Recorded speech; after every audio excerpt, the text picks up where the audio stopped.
Hello, everyone, and welcome to the Relationship Renovation Podcast. I'm Tara Kerwin. And I am Tara's husband, EJ Kerwin. Yes, and business partner. And business partner. And co-parent. And co-parent. And everything else in between. And friend. And a lot of things. Yeah. Well, first of all, just want to remind everybody that we have this new service on our podcast where if you look at our show notes, there's a little link that says make a comment about this episode. And when you click that, it'll go directly to a little list of comments. And you can say something about the episode. You can make suggestions for new topics. You can leave voice memos, which we could also then incorporate into our podcast. And you can ask a question directly on the podcast, and we'll play it. So please, check that out. Click that link, because we love to have your interaction on the podcast. Absolutely. Yeah. Do we want to just jump right in, my love? Yeah. Why don't you introduce kind of what we're doing? Okay. So last night I was sitting on our sofa and we were watching, what is it? Problem with Fleischman? Is that what it is? Fleischman's in Trouble. It's Fleischman's really in funny. Trouble. It's really good. Yeah. And of course I'm like, oh my gosh, I have this great idea of what we could do for our podcast tomorrow. And it was basically your baggage, my baggage, kind of sharing a little bit about our story and what we started to recognize was our baggage that was kind of keeping us in disconnect, if you will. And yes, we've done the work to really recognize what our baggage is so that we can have a healthy relationship and stay together and stay connected. But it wasn't easy. And I think, as therapists, we do our own work, most of us, I think. And so it's really, we have support around understanding what our baggage is and what that does and how it limits our relationships.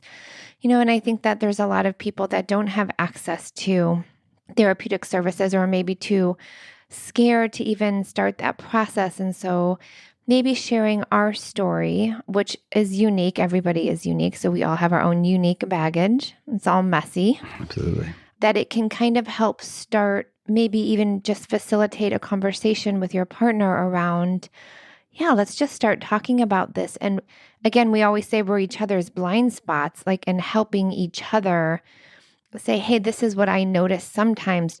Where do you think this could be coming from? And so I think we're going to model a vulnerable conversation. And it's for the purposes of growing together, having more compassion, and really more understanding around ourselves and how that impacts our relationship with our intimate partner. Yeah. One thing we, especially early on, talk with a couple with is this idea that Tara's talking about, which is that we all have our baggage. And, whether we get together when we're 15 or we get together when we're 55, we both come in with a whole backstory of who we are and how we've adapted to our backstory. And then we get together and our baggage gets all mixed up together. And then we create new baggage. And so it gets into this really confusing place, I think, where you sort of end up in these, difficult points in your relationship, and you look back at that baggage and it's hard to distinguish what's mine, what's yours, what's ours together, and how do we sort it out? How do we organize it? How do we understand so that we can become less instinctive in our responses to one another and more intentional in how we relate to each other? And it's, the other thing is, I certainly know this from our relationship, but I also, in working with couples over an extended amount of time, am aware that it's a process. You don't have some realization and then just all of a sudden now it's all totally neat and tidy up in an organizational box and we don't ever have to deal with this again.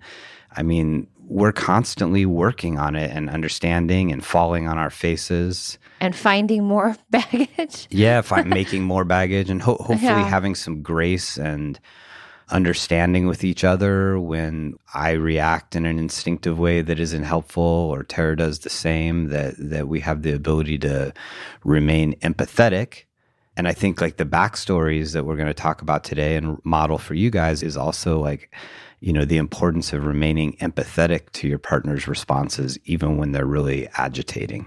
Absolutely. Would you like to start with your story or my story?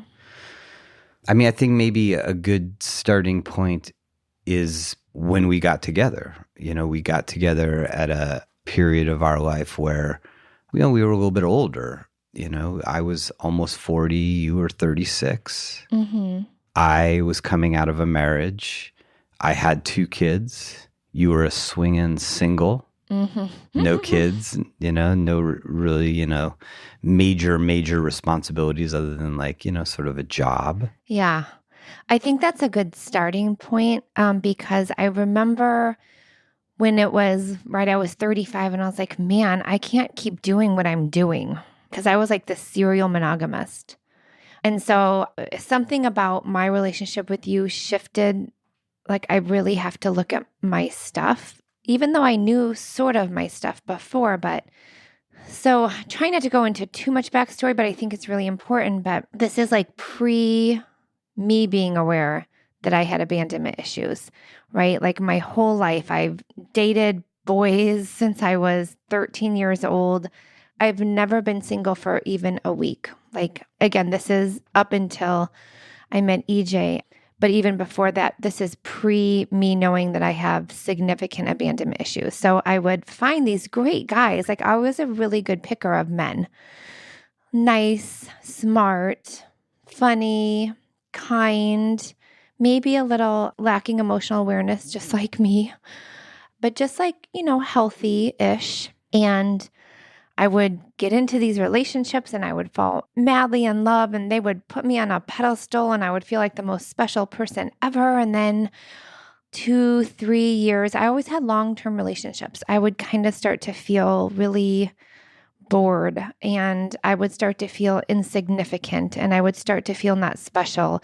And then somebody else would start to make me feel like alive again. And so I would be like, oh, maybe the grass is greener. That was my whole thing. I'm like, oh, well, if I can find this person who's this amazing, maybe like there's even something even more amazing that won't make me feel bored after 3 years. And so this was like my cycle. I just kept going from relationship to a relationship to a relationship. And I like being in a relationship. So I was never like one to date multiple people. Like I did it a couple of times and I was very anxious about that because I felt like I was doing something bad. So my story was like, again, going from relationship to relationship, making sure that I felt very special, very loved every day. I was very high maintenance emotionally. I still am, but, and then I'll never, ever forget the moment that I realized this can't just be about the guy. Because I would always be like, they just got boring in the relationship, or they just weren't like as emotionally aware as I need them to be, or they just weren't as spontaneous as I needed them to be. They just weren't as unique. They just weren't blah. It was always about the other person. Now, remember, I'm in this relationship. It was definitely going on past 3 years. And, he would just get really into his work and kind of forget that anything else existed. And I remember he was like an hour late, if not more, picking me up for a date. This is somebody prior to me. Prior to you, yeah. This is all prior to you. Okay. And I remember thinking, again, 3 years into this relationship, we knew each other. He was running late and my whole body started shaking, like physically shaking. Like I thought I was going to die. Like I just had never felt so awful. And I was like, what is this? I remember I was waiting at my office and he was driving up to come get me. I felt sick. I felt awful. I felt alone. I felt scared. And it was that moment I said, something is going on here with me. And so I started to get books on like abandonment because it was like, the minute someone didn't text me back, like a boyfriend didn't text me back, or he didn't make me feel really amazing, or they were an hour late for a date, I would physically in my body start to shake and feel this sense of doom and this fear. And then I started reading, I started to get support from a therapist, and I recognized that I have like significant abandonment issues, which I just thought, I know I have 2 dads that totally left me. There was never any processing around it. I have 0 relationship with any type of father figure since I was probably 8 years old, and the ones that I did have was pretty abusive. And I just thought like, I'm just like, oh, even though I had this like shitty childhood, like I'm really good. Like I don't have any stuff because I was in healthy relationships, or so I thought. So I started to explore this abandonment stuff and how I was in relationship. And I started to recognize that every relationship I had ever been in, there's this unconscious need for this father figure to constantly love me and make me feel safe and make me feel like I'm the most special person in the world. Again, I didn't know this. And then in the moment when it happened, that's where my scared little girl, my abandonment issues would come up. She was probably like 5 or 6 years old, I'm guessing, even though I'm like, in my late 20s, early 30s, whatever, when this really big moment happened for me. And so I was like, oh my gosh, like I get really scared if I don't feel like I'm number one. If I don't feel like I'm on pedestal, I feel like something really bad's going to happen. And so I had to start doing my work. And again, this is like a couple years before I met you. I'll just start doing my work on like, I'm safe. Like if someone doesn't call me back right away, or if someone's running late, it's not because I'm a bad person or they're leaving me and they're not coming back. It's like, I will be okay. Like I'm safe. That I still work on that for sure. But that was really eye-opening because now I didn't give all these guys power and control. And like, they didn't want it. They were great people. People that I've loved, people that have loved me have been great people. I just didn't realize like that unconscious dynamic, that pull to like have them be something that they could never ever be for me. Right. And I think the guys I would pick would try really, really hard, but they would be so confused. Like, I do love you. I know I don't tell you every day or every hour, but I love you. And I'd be like, no, it's not enough. It's not enough. And so, fast forward, right? I started, after that, this person and we just weren't a good fit because his ADD and my abandonment issues, like that is just not for me. I could not bear it. It wasn't sustainable. Great person though. And so I was like, okay. And that's when I moved to Tucson, and I was like, I'm just gonna, I'm gonna really focus on myself, and I'm going to not get into a relationship, which of course didn't happen because I like being in relationships. And then I met you, and I remember we started dating in August, and I remember in November, like you met my family. I remember this night. Yeah. And I was like, oh no. I'm like, nope, I haven't spent enough time by myself. I'm not doing this. I was like, I will do the same thing, and I can't because now I'm 35 and I really want to like have a healthy relationship. I want to settle down, but like, I'm not doing this. And so I tried to break up with you. That night You did break up with me. You kicked me out of your apartment. Yeah, I had a condo and that's right. I broke up with you because I was terrified. I'm like, I can't do this. Like, I'm just going to do the same thing. I'm going to like chew them up and spit them out. Right. Like that's what I would do with men. And it was not conscious. I was always like a love bug. I was always a kind person, but my abandonment issues and my need to be loved and like loved in a way that feels so protective and safe was impossible. So when I say spit them up and chew them out, I'm talking my abandonment shit would do that. Like, you're just not good enough. You don't make me feel safe, blah, blah, blah. And so I recognized that. I woke up the next morning, you weren't in bed with me. And I had this feeling of like insane doom, because one thing that struck me, and I'll never forget it. I tried to say, EJ, you just got out of a marriage. You need to date other people. I think we should just date other people. I think we should have like an open relationship. And like, I don't want to be your, what is it called, rebound. Yeah. And I was like trying to like do that thing that I do, like kind of manipulate, play you sort of, not in a malicious way, but in my way I knew. And I remember you said, I'm not doing that, Tara. Like, I really like you. You're everything that I want. And I'm not going to sit back and watch you date other people. I think you're great. We can be friends, but I'm not about to sit around and date other people and watch you date other people. And I was like, what the fuck? A man who is not letting me like play with his emotions. Like, what is this? And I remember, so I broke up with you because I'm like, I will not have this. And I woke up the next day and I was like, I need EJ in my life. Like I'd never had that feeling ever, ever, ever, where I like knew that you were my person for sure. Sweetheart. Yeah. What are you feeling right now? I think grateful that I could do the work and I stayed in it even though it was really scared, because here's what's important. And I was seeing a therapist at the time. I thought I had to be alone to do this work on my abandonment stuff. And my therapist was like, that's crazy. If you found someone that feels really kind and safe, this is where you do all your work. But he had always had that idea of like, oh, I've got to be alone and do my work, and then I can be in a healthy relationship.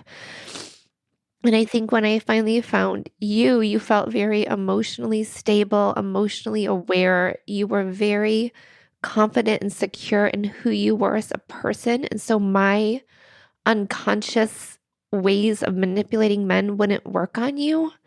And so that challenged me to become a better version of myself because I wanted to for you. And so I was like, okay, well, I'm going to continue to work on my fear and my abandonment, and I'm going to be in this relationship with EJ.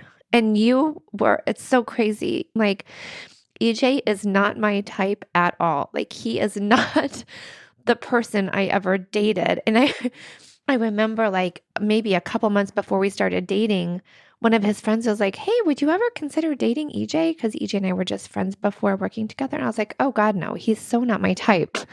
And I love you because you're perfect to me. I always dated like much taller guys with no kids. I'd never really dated men with kids. Pretty like financial kind of guys, like in the stock market or engineer types, not a therapist. Like I'd never dated a therapist before.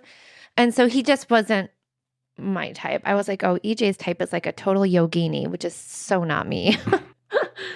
So it was interesting that what I thought was my type absolutely turned out to be totally nothing. And so my baggage really was, I have a ton of childhood trauma.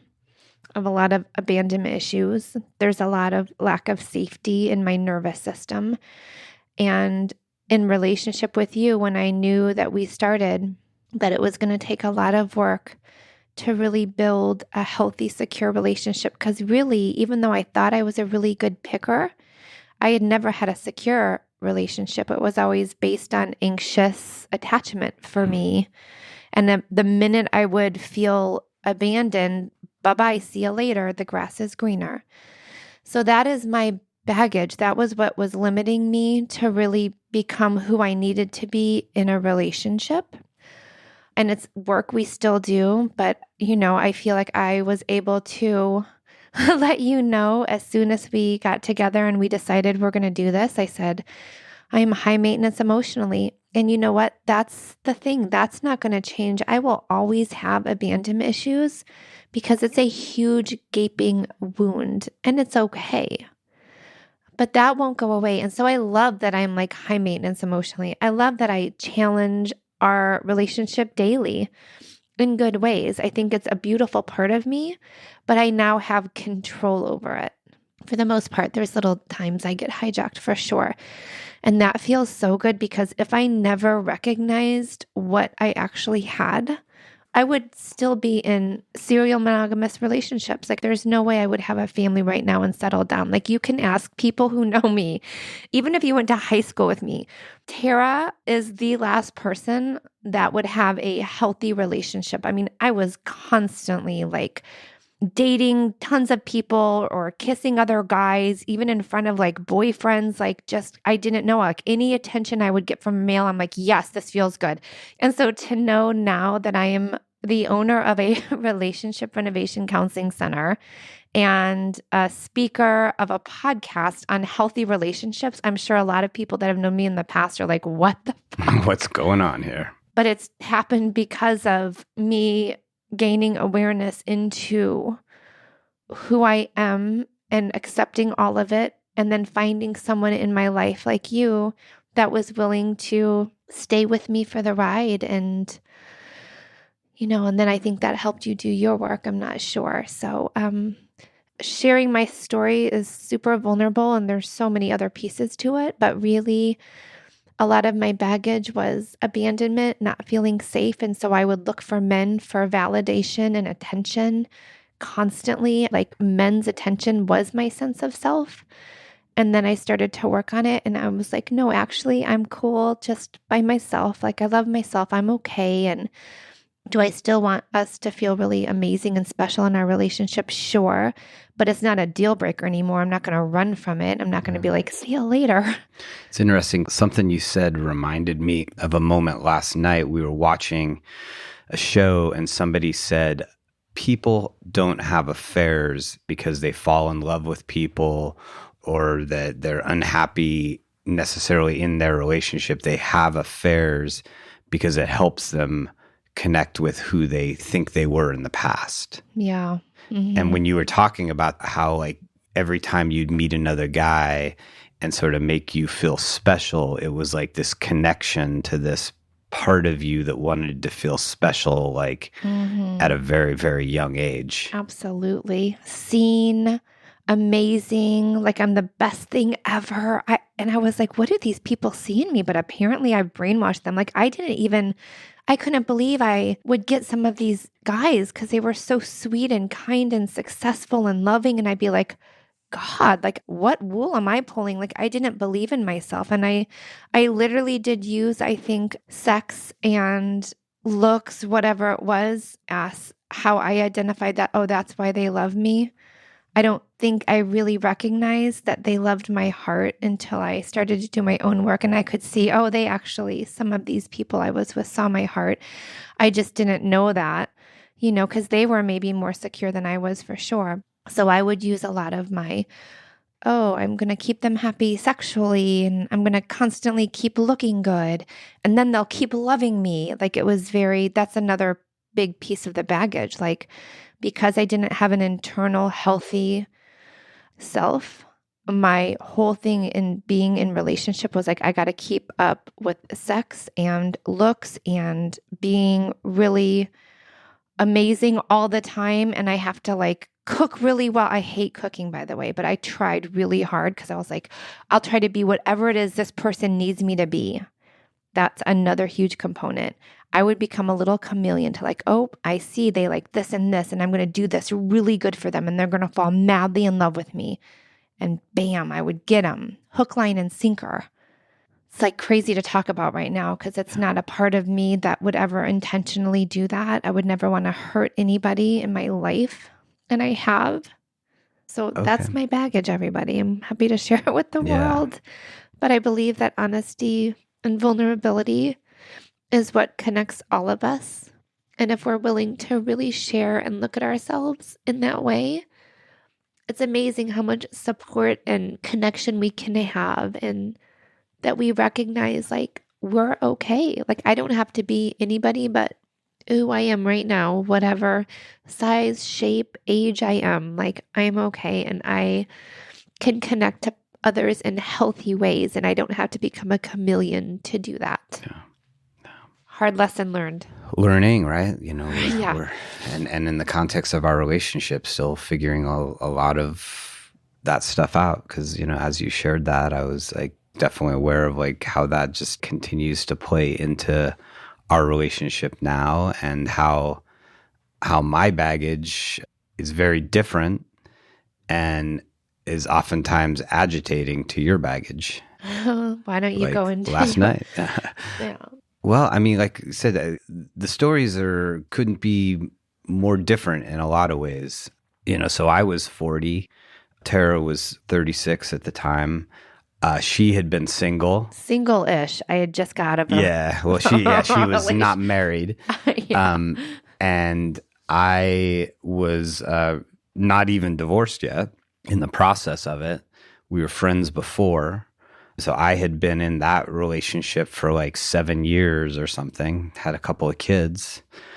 And my history in relationships was I was not a serial monogamist at all.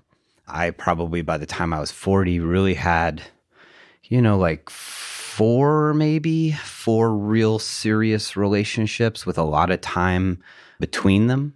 My marriage was pretty unhappy, just really unhappy, just didn't feel liked, didn't see the world in the same way. It just was detached, very, very detached for quite some time. In fact, like afterwards, like all my friends came to me and were like, yeah, like, what were you thinking? Like both of us, we were all like, what's going on here? He hasn't even seemed like himself in like almost 10 years.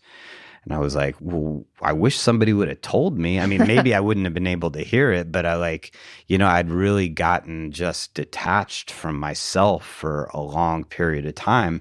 And if I look back to trends in my relationships prior to Tara, is like, like I can think back to like my first girlfriend of just having like not healthy relationships with these people and people who were just like not similar to me at all and weren't on the same pages with them and didn't really.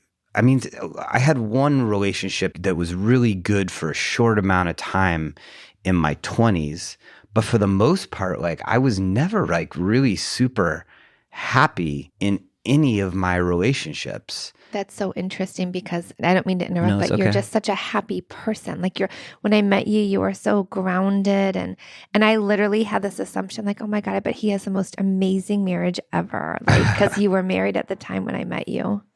Sorry, I didn't mean to interrupt your process. That's a part of the story is that like, okay, and I think this goes back like really deep into my childhood is that one, I was an only child for about 10 years until my sister came along. So I was like 0 to 10 was an only child. And then also, I don't know, like in a household where like in a lot of ways it was very like loving and supportive, but then there was also definitely some real complexities within the household. And I've always been from a really young age really, really sort of just emotionally independent, emotionally isolated. Always had to sort of fight for my acceptance, maybe socially or definitely in the context of relationships. Like always had to, like I had to get good at something, it wasn't nothing like interpersonally to me has ever felt very easy. It came through like getting really good at theater or being a good baseball player or being funny and getting people's attention. Like I've always had this feeling like almost like it's that there's not something that's just like inherently great about me, but that I have to somehow like earn it or fight for it. And also like maybe like early on, like not a lot of room to have emotions, like didn't feel really safe. And this is all stuff I've like figured out, like just didn't feel safe, like just being free to be me. Like definitely I'm not wild, I'm not like, I'm very measured in my responses to people. I'm measured in my communication. I'm up in my head. And so in relationships, it never it never felt secure. It just never felt secure. And so when I met Tara, she was like, I mean, I remember prior to when we got together, I just would see her around work and she was like so bubbly and just like always smiling and was really super kind to everybody, but kind to me. And just, she was just this like beautiful spirit, this just like wonderful, and it wasn't about how necessarily even she just treated me. It was how she interacted with the world. It's just, she was just so amazingly beautiful and light, and it was just, she was just so lovable. She was so like incredibly lovable. And coming out of that relationship prior to it, I also was like pretty like I had made a list of like, this is what I'm looking for. Like I need to be like exact in what I'm looking for. but I also was going to therapy and was like, also like, I need to like be honest. Like, I'm going to do my best. This is so like ironic. Like, I'm going to be my best to like tell the next person I'm dating what's going on for me, which is, I think, what made it really easy early on when Tara was like, well, I want to break up with you and you're not doing this. And I was like, okay, all right, well, I'm not going to fight for this because I've tried to shove a square peg in a round hole for a decade now, and I can't do it anymore. I can't, like, I gotta be like, it's gotta be okay that I am who I am. And so she was this like sprite of amazing energy. I was not as bendable or something as guys that she had met before. And it fit really well for a period of time. Mm-hmm. But pretty early on, well, it was really tough because I have such regret now because Tara was so expressive of her love when we first got together.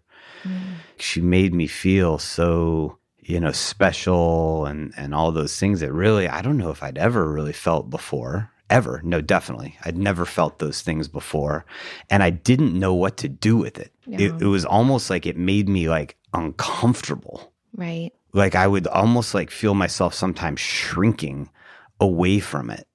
And I mean, that bit of luggage there that Tara was, really like expressive of love and, was probably still doing some of what she was saying of like morphing into what the guy needed at the time. Totally. I'm like, yeah, I'll go watch football with you. Yeah, she was like, I love football. And then a couple years later, it's like, she doesn't really like football. And my like, like real discomfort in displaying affection and accepting affection, that like created massive problems that we've been sorting out since. Because there was a point, I think, where Tara just turned it off. Yeah. Well, I was not used to a guy not wanting to constantly be with me sexually. Like EJ's, your sex drive was pretty low when we got together. Yeah. I mean, this is where we get into like kind of the he said, she said element of it. Like, I think at first it was high because there was that like real, like, just initial thing. But then you're right. Like after a period of like close to a year or so, or maybe a little bit less, it did sink back a little bit. It sank back to kind of its normal. And I was like so used to like, oh, like this is why guys love me. And so I mean, it was good that it happened because I had to be like, oh, EJ's not just in love with me for like intimacy purposes. Like actually, that's not like even a priority. Like, like it was interesting because I had to then accept and shift in that way because that's how I'd always thought guys would love me because of that. When what happened was like it had been basically shut off for like a long time. In your previous, because of the prior relationship. Right. Then I met you and it was like this explosion of this excitement. And then what happened, because I hadn't done any processing around it, didn't like totally understand it. It sunk then back to closer to what its baseline had been for a long time. Mm-hmm. And yeah, you felt like massively rejected. But I worked through it because here we are 10 years later. Yeah. But that was your baggage, right? I thought it was me, but really what you're saying is like, wow, I didn't know how to give and receive. And even though in the beginning it was like a roller coaster in a good way, like you started to sink back into like that comfortable zone that you had been in, which is like, what's the baggage around that? Well, like just super like independent, take care of my own needs. Yeah. Keep it to yourself, because if you don't keep it to yourself, it's going to create a lot of conflict. Mm-hmm. And that's the other thing. Like from a lot of stuff when I was really young, I don't like being around conflict, around raised emotions, around yelling, that type of stuff. Like is just like, I don't want any of that. And Tara, as much as she has that ebullient display of positive emotions, when things get difficult, there's that same sort of intensity level in conflict. Mm-hmm. And I want to avoid that. Yeah. So my baggage is that I've created sort of a operating system where I'm pretty much able to find contentment just inside myself. And that I've learned doesn't work in relationship. Like, yeah, I could go live in a cave and probably find a way, or I could be in a relationship where I'm like kind of just taking care of all my own needs and being really sort of emotionally isolated. But that doesn't work, because what it led to is a period of time in our relationship where I wasn't able to express love to you very consistently. And that seemed to be really painful for you. And that also the flip side is that I have to be able to share the uncomfortable emotions that I'm having and build trust in myself that it'd be okay no matter what. Yeah. That I can say it, and regardless of your reaction to it, it's important. Yeah. And instead of like playing all these games that I play with myself around like, okay, well, when's the right time? And what's going to happen? And, oh, that's not going to be okay for her. And she's going to get mad, or she's going to, whatever. Like,